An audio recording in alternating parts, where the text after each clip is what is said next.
ब्रह्मा जी कमल नाभ की तंतु में प्रवेश कर गए। अब नीचे जाए, ऊपर आए, फिर नीचे, फिर ऊपर करते करते पता ही नहीं चला कि मैं आया तो आया कहां से। स्पर्शीषु यत षोडशमेक विंशा निष्कंचनानां दर्पा यद धनम विदु। ब्रह्मा जी ने जब बहुत तप किया, जप किया, तो दो वर्ण सुनाई दिए, एक है तौ और दूसरा है पौ। तप तप तप, जैसे बगुला जल में क्या करता है, तप तप की आवाज, मानो ऐसे ही कि जीवन में जब तक तप नहीं है तब तक कुछ भी होने वाला नहीं है। भैया तपस्या करोगे।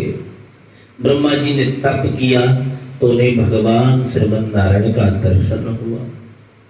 भगवान नारायण ने ब्रह्मा जी का हाथ पकड़ लिया और कहा, आज से मैंने तुम्हें विधाता बना दिया है भैया, जाओ सृष्टि का विस्तार करो। क्या करो? सृष्टि का विस्तार करो। ठीक है ना। ब्रह्मा ने कहा कि भगवान, थोड़ा सा ऐश्वर्य पाने के बाद जीव अभिमानी हो जाता है। थोड़ा सा ऐश्वर्य पाने के बाद जीव क्या हो जाता है? अभिमानी हो जाता है।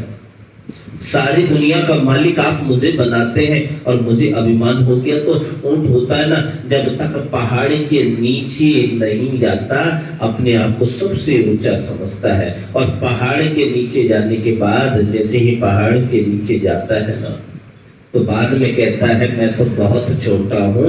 ऐसे ही व्यक्ति के पास कुछ धन संपदा आने पर वह समझता है क्या कि मेरे से बड़ा कोई नहीं है, अभिमान से सब कुछ भूल जाता है।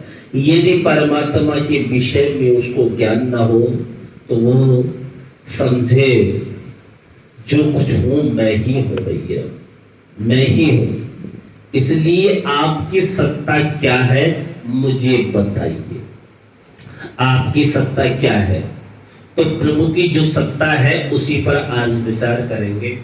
और वही सत्ता जिसे हम चतुश्लोकी भागवत कहते हैं, वो चतुश्लोकी भागवत है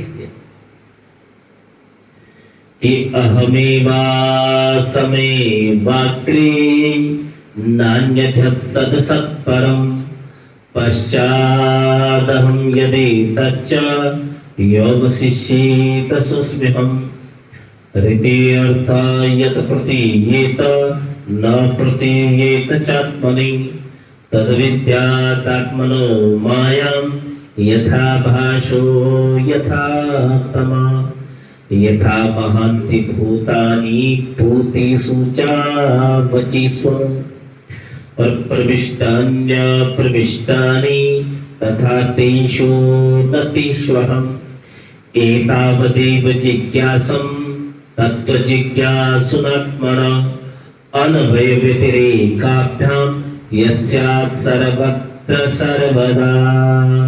बोलो बंसी वाले की जय, श्री बालाजी सरकार की जय। परमात्मा श्री नारायण कहते हैं, समझने वाली बात है कि ब्रह्म की सारी सृष्टि में केवल और केवल मैं था। सृष्टि के बनने के बाद भी मैं रहता हूँ, और सृष्टि के बिगड़ने के बाद जो कुछ बचता है वो मैं बचता हूँ। कभी कभी व्यक्ति सोचता मैं ये लेकर आया, मैं वो लेकर आया, लेकिन परमात्मा कहते हैं इस बात को समझना है कि जो कुछ भी मिला तुझे यहीं से मिला, अर्थात धरा से लिया, धरा का धरा पे धरा ही रह जाए। कौन है नारायण? नारायण कह रहे हैं कि पहले मैं था, आज मैं हूं और आगे भी मैं ही रहूंगा। अर्थात ये समझ लीजिए आप कि आप सोना लेकर आए, सोने की ईंट, और उस सोने से आपने कई प्रकार के क्या बनाए? गहने बनाए।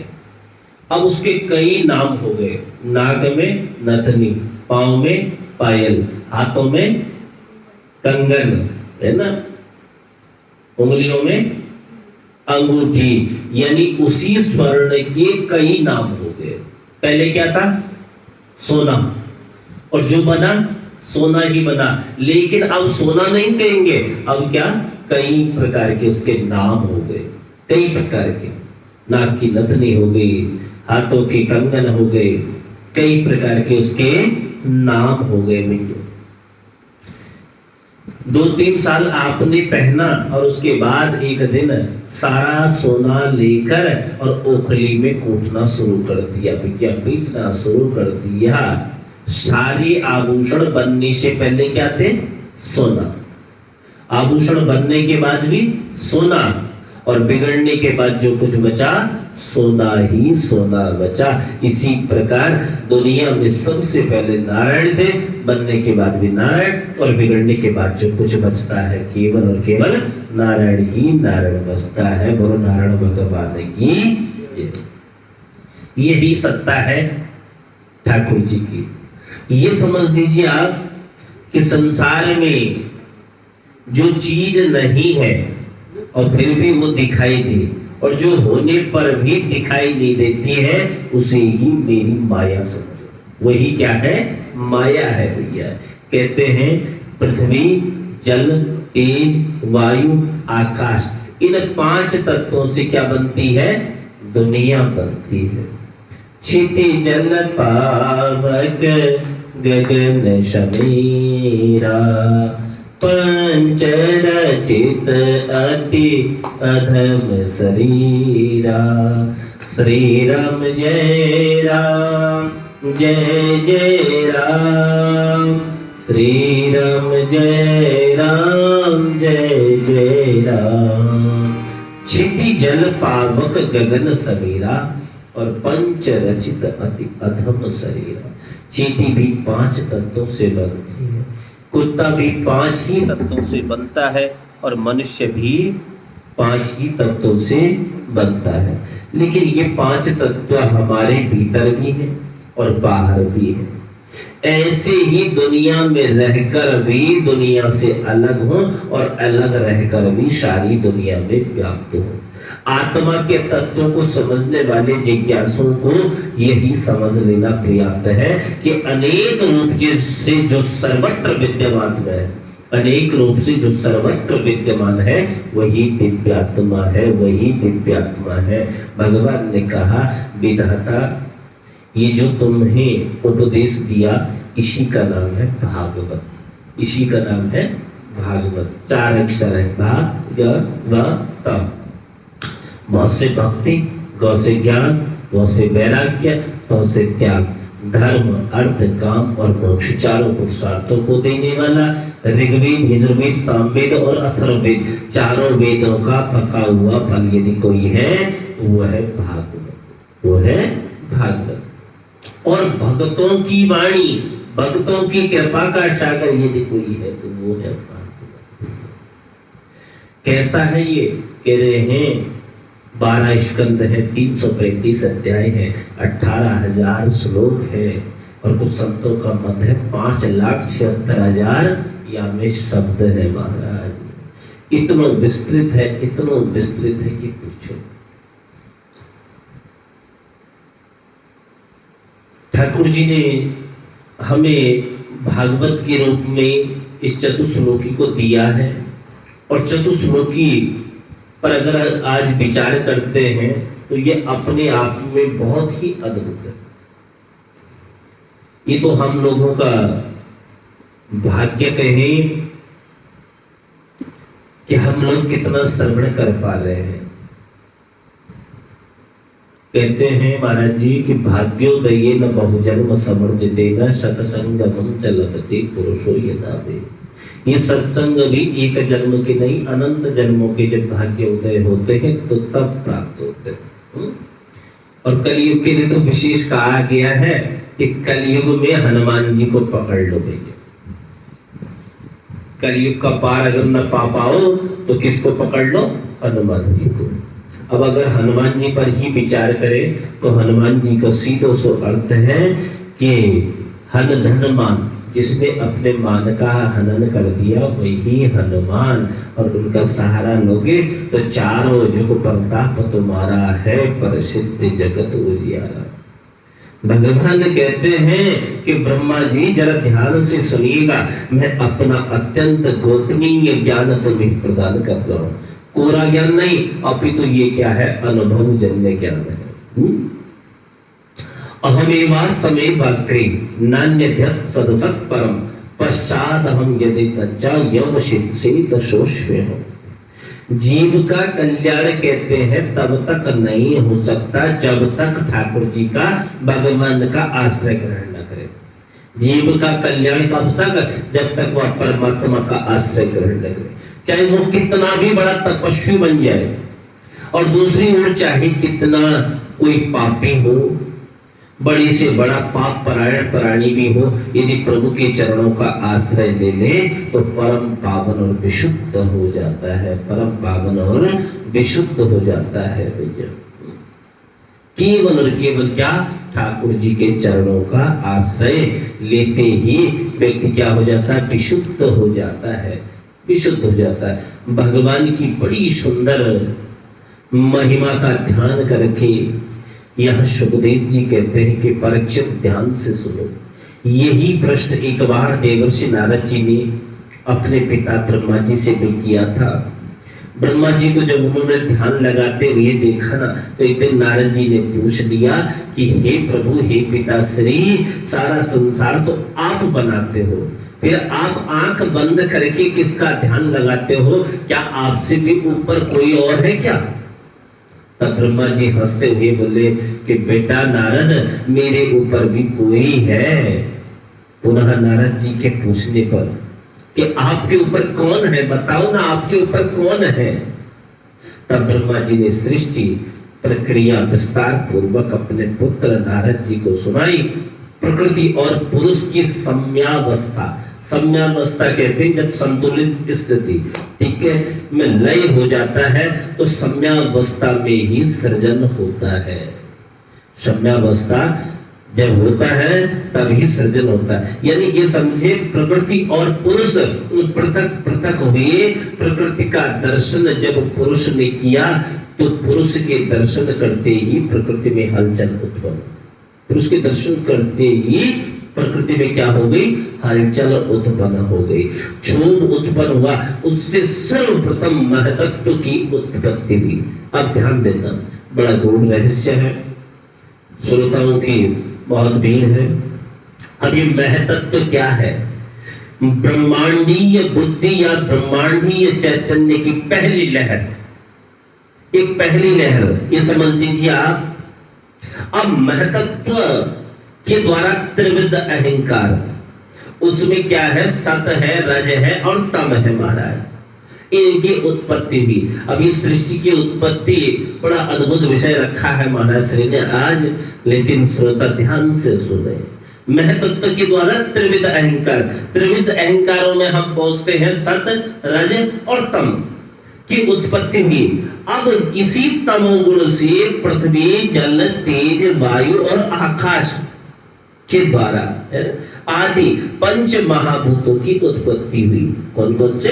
पृथ्वी, जल, तेज, वायु और आकाश। और इसी के द्वारा पंच तन मात्राएं, जिसमें शब्द है, स्पर्श है, रूप है, रस है और गंध है, ये सब तमोगुण के द्वारा उत्पन्न हुए।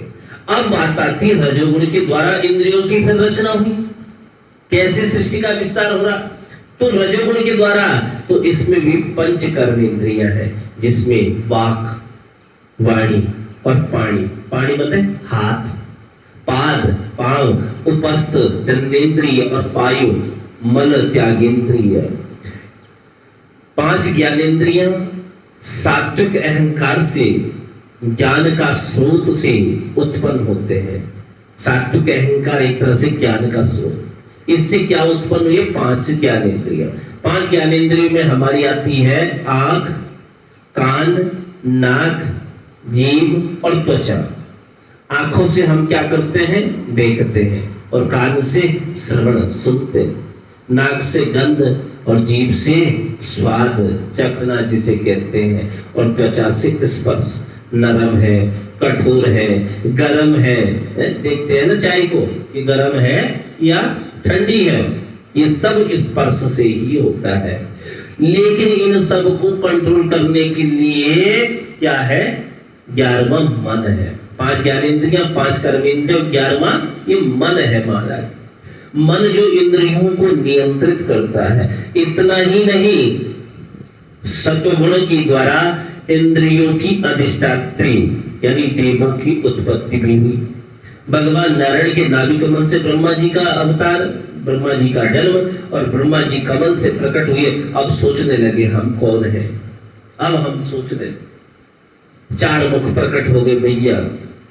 ब्रह्मा जी ने घोर तप किया, घोर तप किया, तब पता चला हम कोई और नहीं, हम तो प्रभु नारायण की ही संतान है भैया। और फिर नारायण ने चतुश्लोकी भागवत दिया, जिसे अत्यंत गोपनीय रखा गया। और गोपनीय इतना गोपनीय रखा गया कि इसमें इन 4 में जो 4 श्लोक है, तो इसमें 4 तत्व है। पहला है ब्रह्म तत्व पहले श्लोक में, दूसरे श्लोक में है माया तत्व, और तीसरे में जगत तत्व, और चौथे में है आत्म तत्व। महाराज जी बहुत उत्तम बात आ रही है, ध्यान देंगे। इन 4 श्लोकों में 4 चीजें हैं। पहला है ब्रह्म तत्व, और दूसरा है माया तत्व, और तीसरा है जगत तत्व, और चौथा है आत्म तत्व। अब बात आती है कि भागवत इसका रहस्य का बोध। तो कह रहे हैं कि भगवान कौन है? भगवान कहा समग्र ऐश्वर्य, जिसमें 6 चीजें हैं, ध्यान देना। समग्र ऐश्वर्य, दूसरा है समग्र धर्म, तीसरा है समग्र यश, चौथा समग्र श्री, 5वां समग्र वैराग्य, और छठा है समग्र मोक्ष। इन 6 गुणों का समुच्चय भाग है, और इनसे युक्त सत्ता ही भगवान है। जो प्राणियों की उत्पत्ति, विनाश, भावी संपत्ति, विपत्ति और उनके ज्ञान एवं अज्ञान को जानता है, उसे ही क्या कहते हैं? भगवान कहते हैं। तो भगवान में कितने गुण होते हैं? 6 गुण। जिसमें 6 गुण व्याप्त है वो भगवान। आप भी भगवान बन सकते हैं, आप भी बन सकते हैं इन 6 गुणों में। क्या क्या है 6 गुण? ऐश्वर्य, धर्म, यश, श्री, वैराग्य और समग्र मोक्ष। महाराज ये 6 गुणों से युक्त ही भगवान के नाते हैं। देखो, यह चतुश्लोकी भागवत कहीं और से नहीं, यह श्रीमद् भागवत से। और कैसे आई ये इस धरा धाम पर, इसको भी श्रवण करें। सर्वप्रथम नारायण ने ब्रह्मा जी को दिया, ब्रह्मा जी ने नारद जी को दिया, नारद जी ने वही चतुश्लोकी भागवत वेद व्यास जी को दी, और वेद व्यास जी ने 4 के कितने श्लोक बना दिए? 18,000 श्लोक। और वेद व्यास जी ने दिया सुखदेव जी को, और सुखदेव जी ने दिया राजा परीक्षित को। इस तरह से यह आज हम सबके लिए सुलभ है भैया।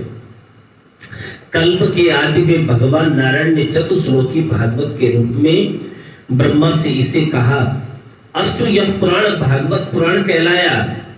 और क्या ये समझ लीजिए आप, भगवता प्रोक्तम इति भागवतम।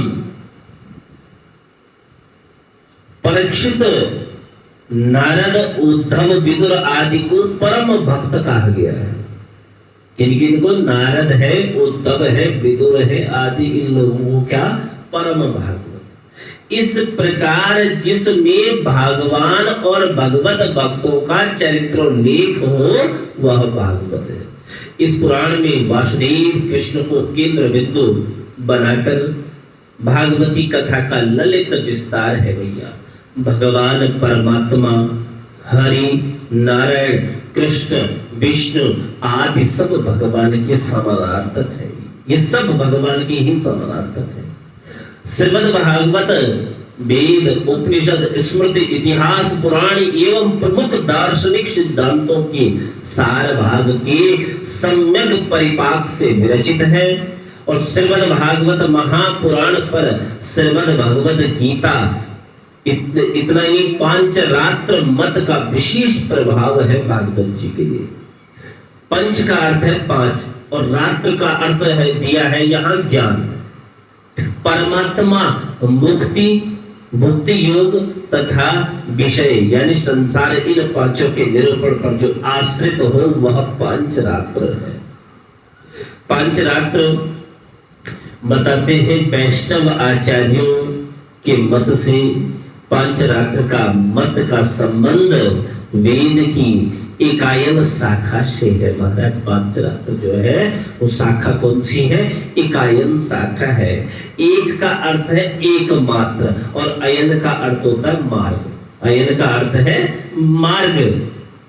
कल्याण का एकमात्र मार्ग इसी शास्त्र में निर्दिष्ट ज्ञान है। कल्याण का एकमात्र साधन कौन है? केवल और केवल भागवत, चतुश्लोकी भागवत। ये कल्याण का मार्ग है महाराज। यही इसका उद्घोष है। नान्यः पंथा विद्यते यनाया, यह श्रुति वाक्य संभवता इसी आशय का उद्बोधक है। महाभारत के शांति पर्व का नारायणी उपाख्यान भी पांचरात्र के मत के वैदिक उत्पत्ति का समर्थन करता है। और इस उपाख्यान में कथित है कि भारत के उत्तर में विद्यमान श्वेत द्वीप, भारत के उत्तर में जो विद्यमान श्वेत द्वीप है, श्वेत द्वीप में जाकर नारद ऋषियों ने पांचरात्र के सिद्धांतों का ज्ञान प्राप्त करके उसका खूब प्रचार प्रसार किया। भागवत में कथित है कि महाभागवत नारद जी ने पांचरात्र का निर्माण करके श्री हरि की पूजा पद्धति का विधान किया और इसमें निष्काम कर्म योग कर्म बंधन से मुक्ति देता है, यही वर्णन है। इस प्रकार इस कथा श्रवण का जो भी लाभ लेता है चतुश्लोकी भागवत, उसे संपूर्ण भागवत का भी फल प्राप्त हो जाता है। कहते हैं कि जो सप्त दिवसीय भागवत न करवा पाए, सप्त दिवसीय अनुष्ठान न करवा पाए, तो वो कह रहे हैं क्या? चतुश्लोकी भागवत का एक दिन का सत्संग, 2 दिन का, 3 दिन का रख सकते, जितना जैसा सामर्थ्य है। भगवान कहते हैं देखो कि जो दिख रहा है, जो नहीं है तब भी दिख रहा है, और जो होते हुए भी नहीं दिख रहा है वही मेरी माया सब। सभी का मूल उपादान कारण कौन है? भागवत अर्थात भगवान है। अब प्रभु में भासमान संसार सत्य नहीं है, किंतु माया के कारण अभी आभाषित हो रहा है। और इस माया की भी एक नहीं महाराज जी, 2 शक्तियां हैं। एक आवरण शक्ति है तो दूसरी विक्षेप शक्ति है महाराज। अब जो आवरण शक्ति है ना, तो माया की आवरण शक्ति परमात्मा को छिपाए रहती है। हनुमान जी हैं लेकिन हमको दिखाई नहीं दे रहे। कलयुग केवल नाम आधारा, सुमिर सुमिर नारा उतर ही पारा। कलयुग में कह रहे हैं कोई भी क्षण हमारा क्या खाली नहीं जाना चाहिए, कोई भी क्षण हमारा खाली नहीं जाना चाहिए, ये ध्यान रखना। दूसरी है विक्षेप शक्ति। माया की विक्षेप शक्ति ईश्वर के अधिष्ठान में ही जगत का भास कराती है और ईश्वर में जगत का भास कराती है। देखो ये समझ लीजिए दृष्टांत कि अंधकार के दृष्टांत द्वारा यह सिद्धांत बताते हैं आपको कि जो नहीं है और भूल से दिखता है और जो है वह दिखता नहीं, आत्म स्वरूप का विस्मरण ही माया है। आत्म स्वरूप का स्मरण नहीं, क्या विस्मरण ही माया है। अपने स्वरूप की विस्मृति ही स्वप्न है। जो स्वप्न देखता है वह देखने वाला सच्चा है, जो स्वप्न देखता है। अब जिस समय तुम सो रहे हो क्या तुम देख रहे हो? लेकिन सवेरे उठ के क्या बताते हो? आज मैंने क्या देखा? स्वप्न देखा। आज मैंने सपना देखा। और सपने में कहाँ घूम रहे थे हम? हरिद्वार घूम रहे थे। कहाँ घूम रहे थे? हरिद्वार घूम रहे थे। तो स्वप्न में एक ही पुरुष 2 दिखाई देता है। तात्विक दृष्टि से देखें तो स्वप्न का साक्षी और परमात्मा एक ही है। उसका परमात्मा जो है वो एक ही है। और वह जब जागता है तो उसे विश्वास हो जाता है कि मैं तो घर की सेज पर ही सोया हूं। स्वप्न वाला पुरुष क्या है? दूसरा है। वो तो कह रहा मैं घर पे ही था, मैं हरिद्वार नहीं गया। तो यानी स्वप्न वाला पुरुष भिन्न है। तो जगत का ब्रह्म तत्व एक ही है, किंतु माया के कारण अनेकत्व का भास होता है। किसके कारण? माया के कारण। माया ये समझ लीजिए कि जीव से लगी हुई है। किससे लगी हुई है? जीव। जीव नहीं, जीव।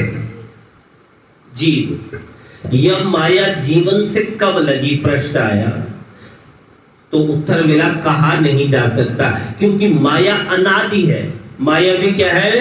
अनादि। उसका मूल खोजने की तो कहीं से कहीं जरूरत ही नहीं है। माया का अर्थ अगर हम समझे तो केवल और केवल क्या है? अज्ञान। माया का अर्थ अज्ञान। अब ज्ञान कब से शुरू हुआ यह जानने की भी जरूरत नहीं है। ज्ञान कब से शुरू हुआ यह जानने की जरूरत नहीं। माया जीव से कब से लगी है? माया जीव से कब से लगी है उसका विचार न करो, उसका पार तो कोई भी नहीं पा सकता। कब विस्मरण हुआ यह भी कहा नहीं जा सकता। उसी तरह अज्ञान कब प्रारंभ हुआ यह भी नहीं कहा जा सकता। पर अज्ञान का तात्कालिक विनाश जरूरी है, ये समझो। आओ, अज्ञान का तात्कालिक विनाश बहुत जरूरी है। बैठो यो सामने, बोलो वृंदावन बिहारी लाल की। देखो, कपड़ों पर दाग लग जाए, कपड़ों पर क्या लग जाए? दाग लग जाए। वह कैसे लगा, किस जगह लगा, कौन सी स्याही होंगी आदि विचार करने की अपेक्षा है, आदि विचार करने की अपेक्षा उस दाग को तुरंत दूर करना ही शुभकारक होगा, हितावह होगा। अब माया के बारे में सोचते रहने की अपेक्षा माया को दूर करने के लिए किसकी शरण लेनी चाहिए? परमात्मा की शरण लेनी चाहिए, भगवान की। यहां बैठो सामने, इधर आओ। हाँ, इतना दूर मत बैठो। कह रहे हैं माया से पार पाना है तो भगवान के नजदीक जाओ। किसके नजदीक? भगवान के नजदीक। ठीक है। माया का दर्शन करने की एक बार महाराज जी सुदामा की इच्छा हुई। किसकी? सुदामा की इच्छा हुई। देखो तो सही माया कैसी है। पर उन्होंने श्री कृष्ण से कहा कि हे गोविंद, मैं कुछ तो नहीं चाहता हूं, लेकिन मैं एक बार माया का दर्शन करना चाहता हूं। देखो तो सही माया होती कैसी है। बोलते ना सब माया माया। श्री कृष्ण ने कहा कि वो ठीक है सुदामा जी, समय आने दो, आपको जरूर माया का दर्शन कराऊंगा। चलो पहले हम किस में स्नान करें? गोमती में स्नान करें।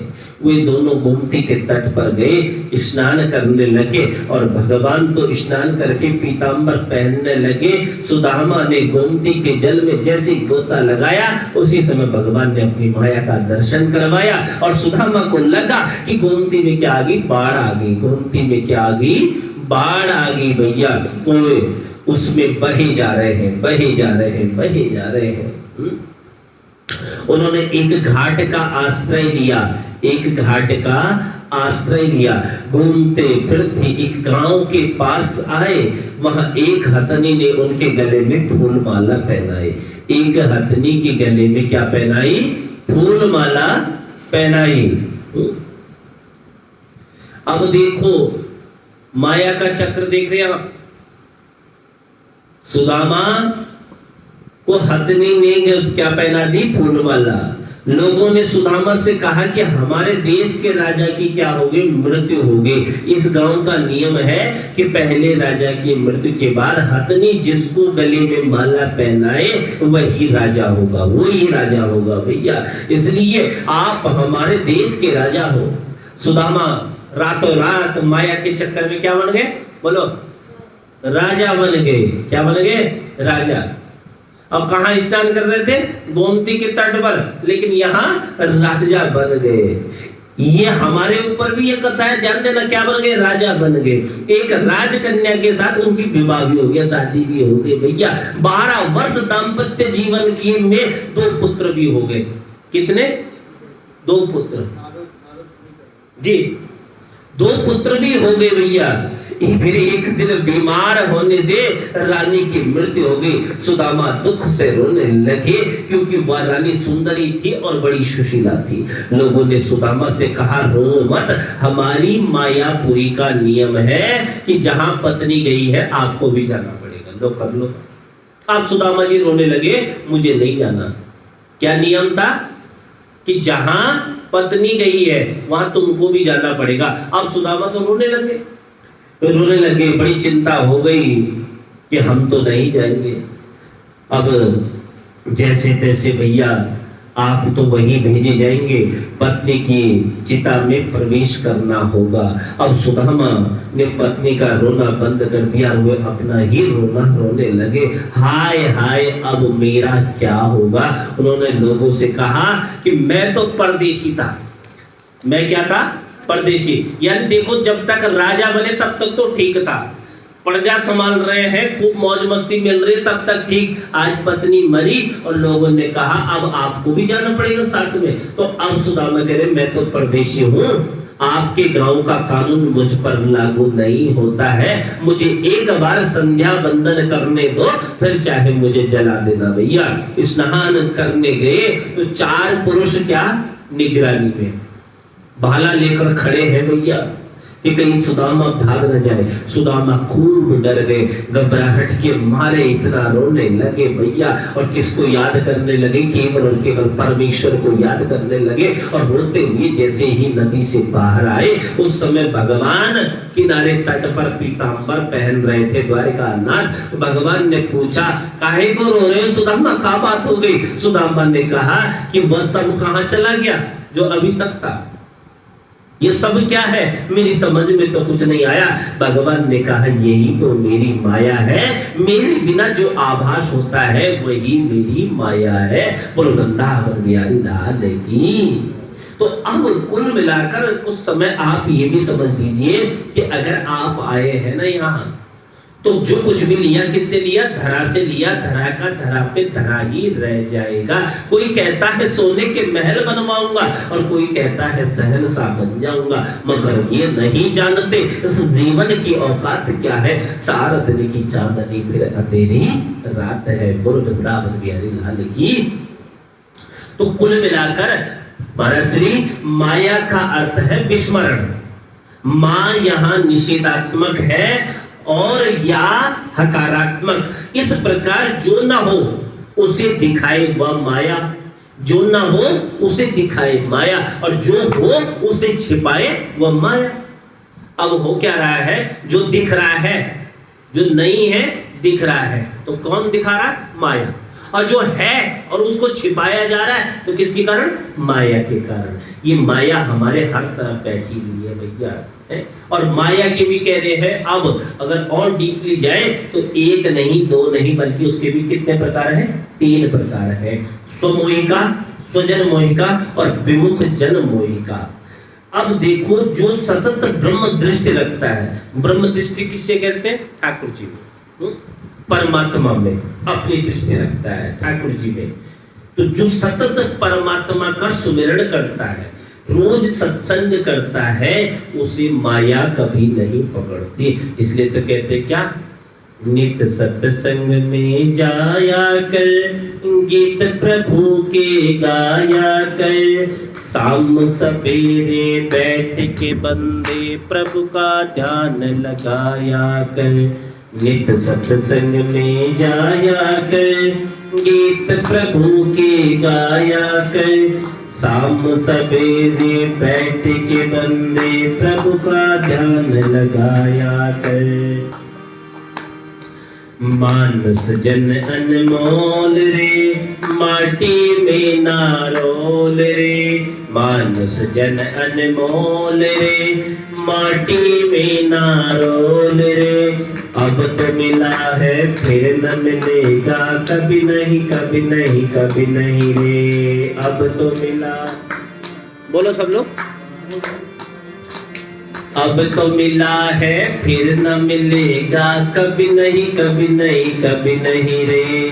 तो बुलबुला है पानी का, मत कर मान जवानी का।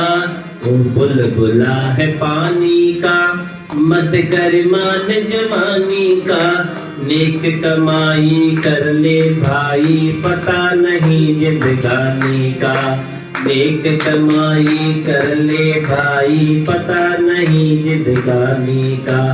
लगता ना कुछ मोल रे, मीठा मीठा बोल रे। लगता ना कुछ मोल रे, मीठा मीठा बोल रे। अब तो मिला है फिर न मिलेगा, कभी नहीं कभी नहीं कभी नहीं रे। अब तो मिला है फिर न मिलेगा, कभी नहीं कभी नहीं कभी नहीं रे। अब तो मिला है फिर न मिलेगा, कभी नहीं कभी नहीं कभी नहीं रे।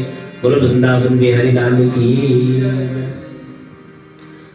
तो अब तो मिला है फिर न मिलेगा, अब जो मिल गया वो दोबारा मिले इसकी कोनो गारंटी नहीं। अब अगर हम बोले कि आप अपने बचपन में जाओ, बचपन की याद तो आपको बनी है, लेकिन आप बचपन में जा सकते हो? नहीं जा सकते ना। कैसे खेलते थे, कैसे कूदते थे, इस डाली से उस डाली पर बंदरों की तरह, कभी इधर कभी उधर। और आज क्या स्थिति बन गई है कि हम उधर नहीं जा सकते, यानी पीछे नहीं जा सकते। अब जीवन के कुछ ही बसंत पड़े हैं, अब जीवन के क्या पड़े हैं? कुछ ही बसंत पड़े हैं। तो इसलिए बहुत जरूरी है। तो माया से पार पाना, माया से पार पाना है तो क्या करना है हमको? सतत सत्संग करना है। सतत कहते हैं कि यदि सत्संग छोड़ा, यदि सत्संग छोड़ा तो कभी भी माया तुमको पकड़ सकती है।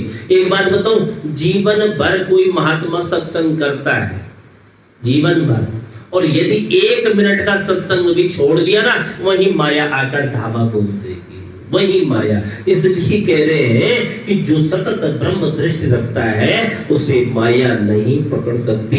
माया जीव से लगी हुई है, यह सिद्धांत तत्व दृष्टि से सच्चा नहीं है।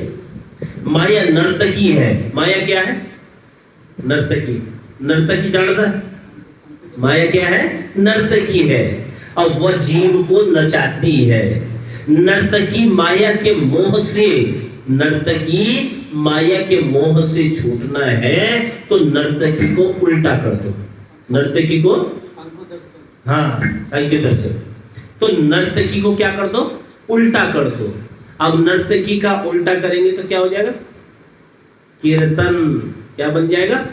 कीर्तन। उसका कीर्तन करो। कीर्तन अर्थात उसकी कीर्ति का बखान, उसके गुणों का बखान। हरे कृष्णा कृष्ण कृष्ण हरे हरे, हरे कृष्णा कृष्ण कृष्ण हरे हरे।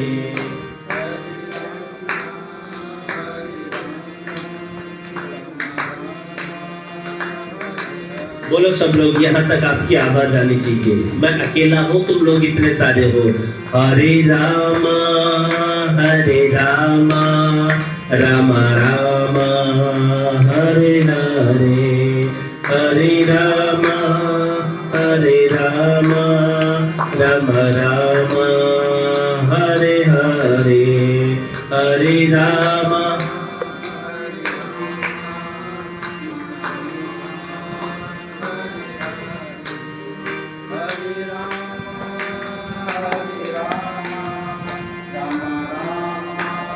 हरे हरे,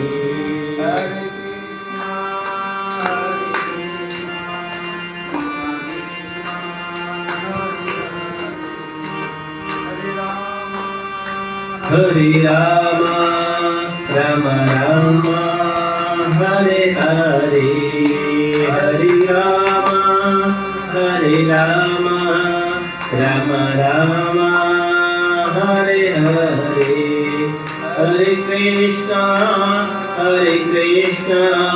कृष्ण कृष्ण हरे हरे। बोलो राधा रमण भगवान की जय। तो क्या नर्तकी से छूटना है तो क्या करना है? कीर्तन करना है। कीर्तन अर्थात उसकी कीर्ति का बखान, उसके गुणों का बखान। ठीक है, अब कीर्तन करोगी तो माया से छूटेगी, माया छूटेगी। कीर्तन भक्ति के हर एक इंद्रिय पर काम करती है, कीर्तन भक्ति के हर एक इंद्रिय को काम मिलता है। इसलिए महापुरुषों ने बल्कि कीर्तन भक्ति को श्रेष्ठ माना है। किसको माना है? कीर्तन भक्ति को। खूब खूब हरे रामा हरे कृष्णा किया करो घर में बैठकर, न जाने कब ये श्वास से निकल जाए। कहते हैं श्वास श्वास पर कृष्ण भजी और प्रथा श्वास जनी होए, न जाने या श्वास की आवन होए न होए। जो श्वास निकल कर चलेगी उसकी भी गारंटी नहीं कि ये दोबारा लौट कर आए। इसलिए कह रहे हैं श्वास श्वास पर कृष्ण भजी, प्रत्येक श्वास पर, प्रत्येक श्वास पर, प्रत्येक श्वास पर।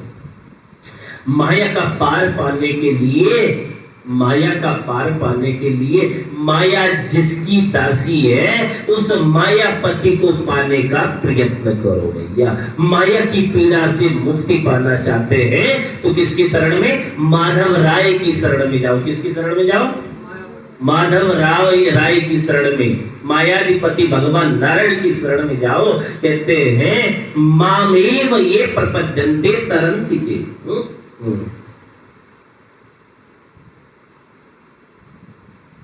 मामेव ये प्रपद्यन्ते तरन्ति चेत्। जो मुझे जो भजते हैं वे इस दुस्तर माया अथवा संसार को पार कर जाते हैं। ये सब तस्मात् सर्वात्मना राजन हरि सर्वत्र सर्वदा श्रोतव्य कीर्तितव्य स्मृतव्यो भगवान नृणाम। इसलिए मनुष्य को चाहिए भगवत भक्तों कि वह हर किसी स्थान में और हर किसी समय अपनी संपूर्ण शक्ति से भगवान हरि का श्रवण कीर्तन और स्मरण करता रहे। माया की अधिक चर्चा न करो भैया। ब्रह्मा जी ने नारद जी को ऐसी आज्ञा दी थी कि माया जिनकी दासी है ऐसे मायापति परमात्मा के चरणों का आश्रय लेकर प्रभु भक्ति बढ़े, उस तरह से इस सिद्धांत का प्रचार और प्रसार करो। नारद ने वह उपदेश किसको दिया? वेद व्यास जी को दिया। और वेद व्यास जी ने उन 4 श्लोकों के आधार पर कितने बना दिए? 18,000 श्लोक बना दिए। 18,000। तो आत्मा को यह शरीर बंधन में रखता है। आत्मा को यह शरीर क्या रखता है? बंधन में। शरीर जड़ है जबकि जानते हो आत्मा चेतन है, किंतु जड़ चेतन की यह ग्रंथि असत्य है, गलत है। क्योंकि चेतन को जड़ वस्तु किस प्रकार बांध सकती है, यह ग्रंथि असत्य होने पर भी जिस तरह स्वप्न हमें रुलाते हैं ना, वैसे ही यह हमें भी रुलाती है। यानी तात्विक दृष्टि से देखें तो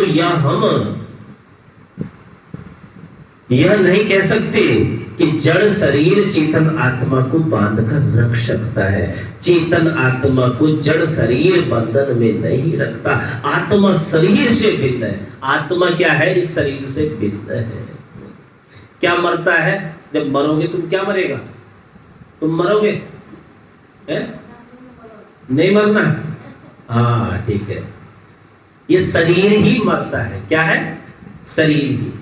अब देखो कभी कभी क्या होता है, आप सपोज करना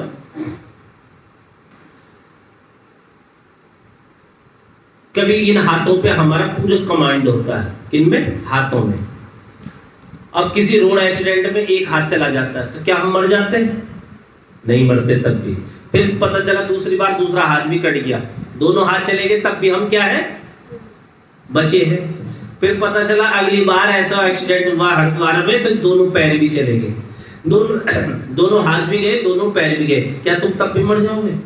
तब भी नहीं, तब भी चल रहे हो, तब भी चल रहे हो। यानी ये सोचो जो कुछ भी यहाँ पर दिख रहा है, शरीर की माता, शरीर का पिता, शरीर का बहन, शरीर की भाई, शरीर के माता, शरीर के पिता, शरीर की पत्नी, आत्मा को तो सच्चा पति परमात्मा ही है। बोलो बांके बिहारी लाल की।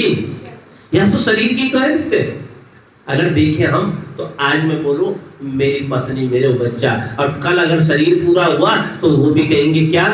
4 दिनों की प्रीत जगत में 4 दिनों के नाते हैं, और पलकों के पर्दे पड़ते ही सब नाते मिट जाते हैं, सब नाते मिट जाते हैं। अब तो जल्दी से या कि तेरी भी करवाओ और जल्दी जल्दी उठाओ भैया, कौन रखता है कल तो सवेरे तक क्या हो जाएगा, बदबू आ जाएगी, बर्फ मंगाओ, ये मंगाओ, सो करो। तो यानी कब तक शरीर, किसके रिश्ते थे ये, किसके रिश्ते थे, जल्दी जल्दी करे। तो ये रिश्ते किसके हैं, ये शरीर के रिश्ते हैं। अब 84 लाख जोनियों में भ्रमण करने के बाद यदि कुछ, हाँ अभी गंगा के तट पर होगी 8, 9 और 10 जुलाई, और वहीं से बस यात्रा वहीं से करने लेनी है गंगा की। हर गंगे नमामि गंगे, हे माँ गंगा हमको भी चलना है। कितनी तारीख से है, 8, 9 और 10 जुलाई। आप सबको आना है शाम 3 बजे से, है ना, हाँ सबको पधारना है। ठाकुर जी की कथा होगी और सुबेरे लक्ष्मी नारायण यज्ञ होगा, उसमें भी पधारे, है ना, और भोजन प्रसादी भी वहीं करें। 3 दिन खूब आनंद लें वहां पर। आप लोग कह रहे थे कब होगी, तो उस समय आ गया है। महाराज श्री आपको भी आना है 3 दिवस है? ये सामने घाट लकुलिस वाला, लकुलिस गंगा घाट पर 8, 9 और 10 जुलाई, ठीक है। हाँ, गुरु पूर्णिमा महोत्सव के पावन पवित्र अवसर पर, और वैसे निमंत्रण कार्ड अभी आप लोगों तक पहुंच जाएंगे, मैंने कहा कि उसी समय देंगे, इस तरह से ये बन चुके हैं, है ना। तो बाकी मैं, हाँ बस ये सबसे बढ़िया है कि हम बिना कार्ड के ही आ जाएंगे। तो ये समझ लो सारे के सारे रिश्ते और नाते किसके हैं, शरीर के हैं। ये आत्मा को सच्चा पति तो कौन है, परमात्मा है, परमात्मा ही है भैया। इसलिए कोशिश करें कभी भी हो ठाकुर जी का यजन पूजन चलता रहे, उसकी कृपा बरसती रहे। अगर मन को कंट्रोल करना है तो कह रहे हैं मन के आगे जीत है और मन के आगे हार है। का सब कुछ तो हो जाता है, सब कुछ हो जाता है, लेकिन ये मन ही नहीं मानता, ये मन ही नहीं मानता। तो यहाँ मन को बांधने के लिए 4 चीजें हैं। कितनी? 4 चीजें कि जितासनो, जित श्वासो, जित संगो, जितेंद्रिय। कह रहे पहला है जितासनो, पहला है आसन। एक आसन पर बैठना हमको क्या आना चाहिए, जितासनो। दूसरा है जित श्वासो, प्रत्येक श्वास पर कृष्ण का दर्शन होना चाहिए, उसके नाम का अभिनंदन होना चाहिए, उसके नाम का गुणगान होना चाहिए। कोई भी वचन हमारा खाली नहीं जाना चाहिए। जितासनो, जित श्वासो। और तीसरी बात है जित संगो, हमारा संग कैसा होना चाहिए। और चौथी बात आती है जितासनो, जितासनो, जितासनो, जित संगो, जितेंद्रिय। और चौथी बात आती है जितेंद्रिय। अपनी इंद्रियों पर हमारा कंट्रोल होना चाहिए। हम इंद्रियों के बस में नहीं होने चाहिए, बल्कि इंद्रियां हमारे बस में होनी चाहिए। 5 ज्ञानेंद्रियां, 5 कर्मेंद्रियां और 11वां ये मन महाराज। लेकिन कहा फिर भी यदि न मान ये तो क्या करें, हम बहुत बड़ा चंचल है। कौन? मन। हम बैठे यहाँ हैं और हमको क्या घर याद आ रहा है, जल्दी से गोबर नहीं निकाला, कहीं कुछ नहीं निकाला, है ना। तो हमको क्या आ रहा है, घर याद आ रहे हैं कि जल्दी से कथा हो, प्रसाद मिले और हम जाए। तो कह रहे हैं ये मन बड़ा चंचल है, कैसे तेरा भजन करूं। ये मन बड़ा चंचल है, कैसे तेरा भजन करूं। जितना इसे समझाऊं, ना इसे समझाऊं, उतना ही मचल जाए। राधे तेरे चरणों की, श्यामा तेरे चरणों की। गर धूल जो मिल जाए, सच कहता हूँ भगवन, सच कहता हो भगवन। तकदीर बदल जाए, राधे श्यामा तेरे चरणों की, बोलो राधे। सुनते हैं तेरी रहमत, दिन रात बरसती है, सुनते हैं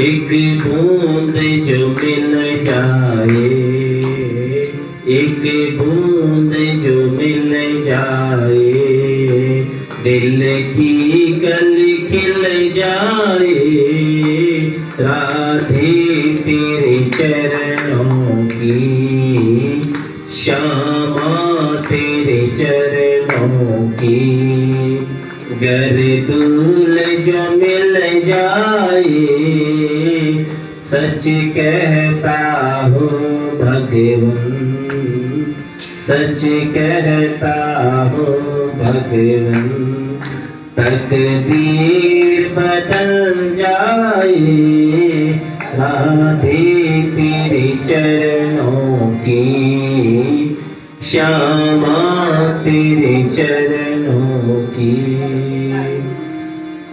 राधे मेरे जीवन की बस एक तमन्ना है, राधे मेरे जीवन की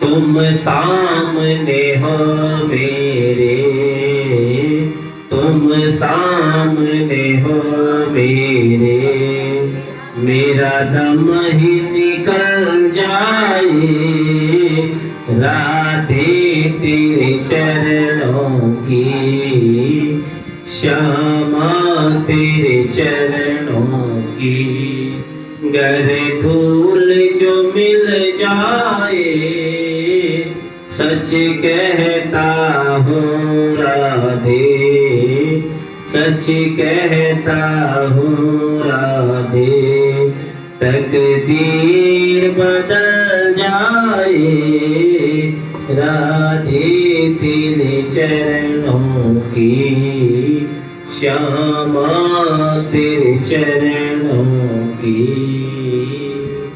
बोलो राधा रानी सरकार की, श्यामा श्याम भगवान की।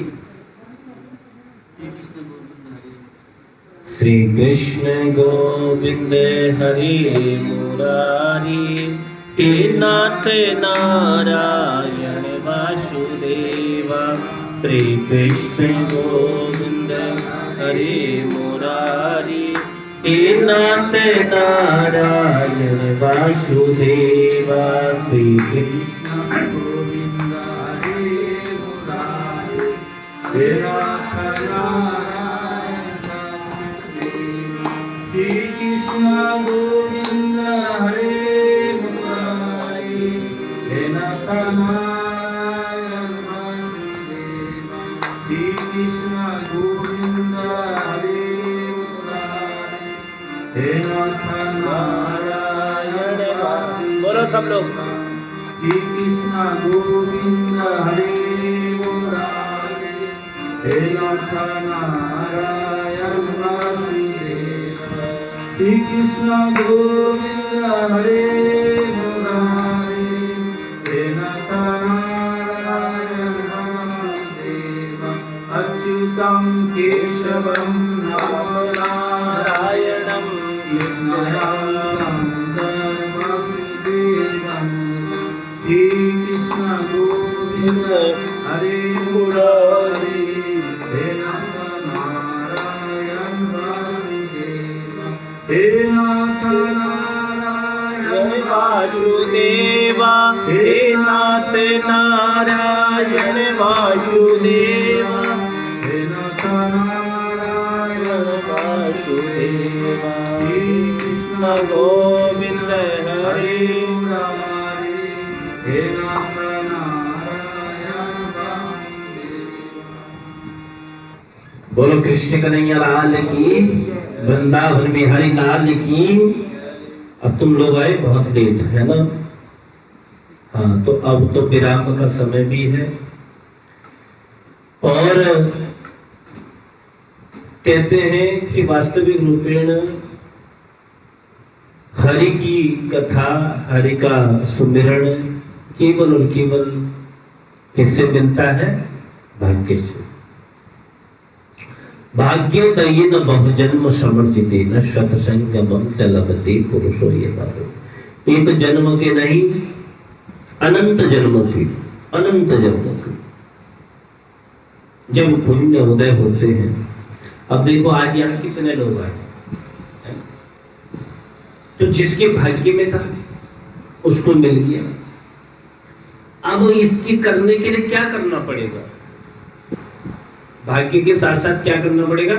कर्म भी करना पड़ेगा। अब जब हम घर से ही नहीं निकलेंगे, फोन किया जा रहा है आ जाओ आ जाओ आ जाओ, तो फिर तो कहने का तात्पर्य है कि परमात्मा की भक्ति के लिए उसको सर्वोच्च मानो, और कार्यों को आप क्या है निम्न कर सकते हो, लेकिन परमात्मा का भक्ति, परमात्मा का भजन वो सर्वोच्च है। क्यों? वो तुम्हारी अपनी संपदा है। मैंने क्या बताया आपको अभी? शरीर क्या माता, शरीर का पिता, शरीर का भाई, शरीर के बंधु, सब शरीर के तो आत्मा का सच्चा पति तो केवल और केवल कौन है? परमात्मा ठाकुर जी, ठाकुर। इसलिए बहुत जरूरी है। एक भागवत जी में एक बड़ा सुंदर प्रसंग आता है जिसे कहते हैं विदुर संवाद। क्या? विदुर संवाद।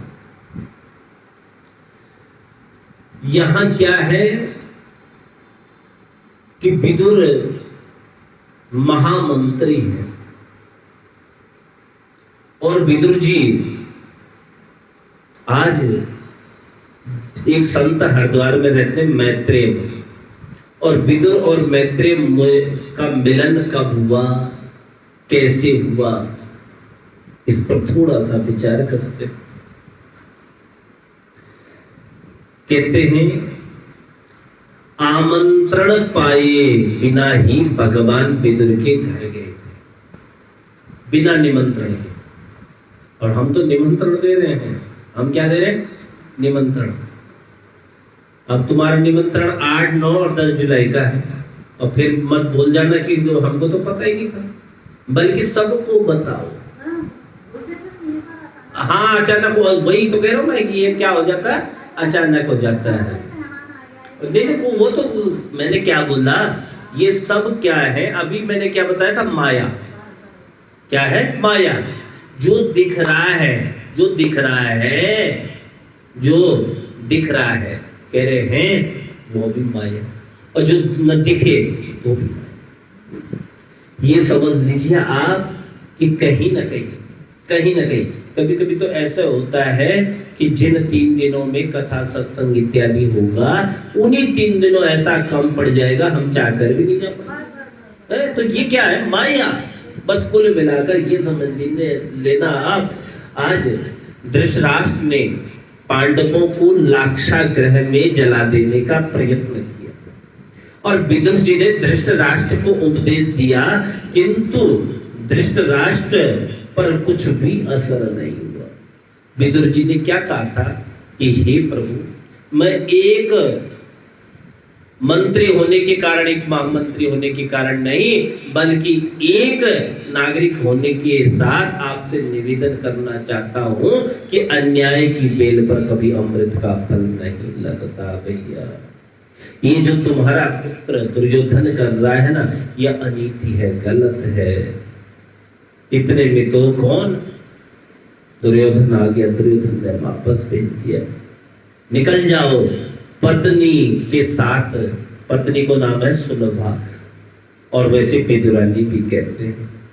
आज घर का त्याग करके और वन में चले गए। वन में भी कहाँ गए? विदुर कुटी। ये जो बिजनौर डिस्ट्रिक्ट है ना, उसमें ही पड़ता है विदुर कुटी। कहते आज भी वहां पर जो बथुआ होता, बथुए की सब्जी खाई है, कम से कम 5-5, 7-7 फीट ऊंचा बथुआ अगर कहीं मिले तो वहां कहते थे ना, साग खाते थे वहां वो विदुर और विदुरानी जी, और भजन करते थे क्या, द्वादशाक्षर मंत्र का है। हाँ, तो द्वादशाक्षर मंत्र का जाप करते थे क्या, ओम नमो भगवते वासुदेवाय, ओम नमो भगवते वासुदेवाय, ओम नमो भगवते वासुदेवाय, ओम नमो भगवते, बोलिए सब लोग, ओम नमो भगवते वासुदेवाय, बोलो नंद नंदनाय, वासुदेवाय बोलो नंद नंदनाय, ओम नमो भगवते वासुदेवाय, ओम नमो भगवते वासुदेवाय, ओम नमो भगवते वासुदेवाय, ओम नमो भगवते वासुदेवाय। बोलिए वासुदेव कृष्ण कन्हैया लाल की। दुर्योधन की 56 मेवा त्यागी और विदुर के यहाँ क्या खायो, प्रसाद भाजी है शाद। विदुर और सुलभा वन में नदी के किनारे कुटिया बनाकर रहने लगे और तपश्चर्या करने लगे।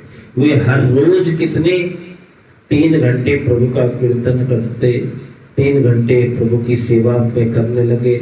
ऐसे ऐसे उनके धीरे धीरे 12 वर्ष बीत गए। कितने 12 वर्ष बीत गए भैया। अब 12 वर्ष बीत गए, भगवान की आराधना में, भगवान को जप तप करने में। कहते हैं ये मन को सतत कर्म में लगाए रखो, नहीं तो ये मन क्या हो जाता है, निठल्ला हो जाता है और फिर भागता है। भगवान क्या वे कीर्तन करते थे और भूख लगने पर क्या खाते थे, भाजी खाते थे भैया। भोजन करना पाप नहीं है, भोजन में ही खो जाना, भोजन करते समय भगवान को भूल जाना पाप है भैया। इसलिए जो भोजन कर रहे हैं ना, हे पूर्ण परमात्मा पावन हो जीवात्मा और विश्व बनी धर्मात्मा सुखी रही क्षमात्मा, ये प्रार्थना करो हमेशा भगवान से, है ना। तो मन को सत्कर्म में लगाओ, भोजन में ही खो जाना गलत है ना। कई लोग क्या होते हैं, कड़ी चावल खाते हैं ना, कोई राजमा चावल शौकीन होते हैं, तो कड़ी खाते खाते उसी में खो जाते हैं। और अगले दिन जब माला फेरते हैं ना, तो माला फेरते समय क्या याद आती है, कड़ी याद आती है। अरे कल कड़ी ठोस बड़ी थी भैया, वहां भंडार उगड़ो तगड़ो बना था आज भैया, कितनी स्वादिष्ट बनी थी, ध्यान देंगे बोलेंगे कोई नहीं। अब विदुर जी ने सुना कि द्वारिकानाथ संधि करने के लिए आए रहे हैं। क्या संधि करने के लिए भैया, हस्तिनापुर से द्वारिका से और हस्तिनापुर आ रहे हैं। धृतराष्ट्र ने सेवकों को आज्ञा दी थी कि कृष्ण के स्वागत की तैयारी करो, 56 भोग लगाओ। और धृतराष्ट्र यह सेवा क्या कुभाव से करते हैं। सेवा सदा किससे करनी चाहिए, सद्भाव से करनी चाहिए। कुभाव से सेवा करने वाले पर भगवान कभी प्रसन्न नहीं होते। जो सद्भाव से सेवा करते हैं उसी पर ठाकुर जी प्रसन्न होते हैं। विदुर जी गंगा स्नान करने गए थे, वहां उन्होंने सुना कि कल तो रथ यात्रा निकलेगी। पूछने पर लोगों ने बताया कल द्वारिकानाथ भगवान श्री कृष्ण आ रहे हैं। कल कौन आ रहे हैं,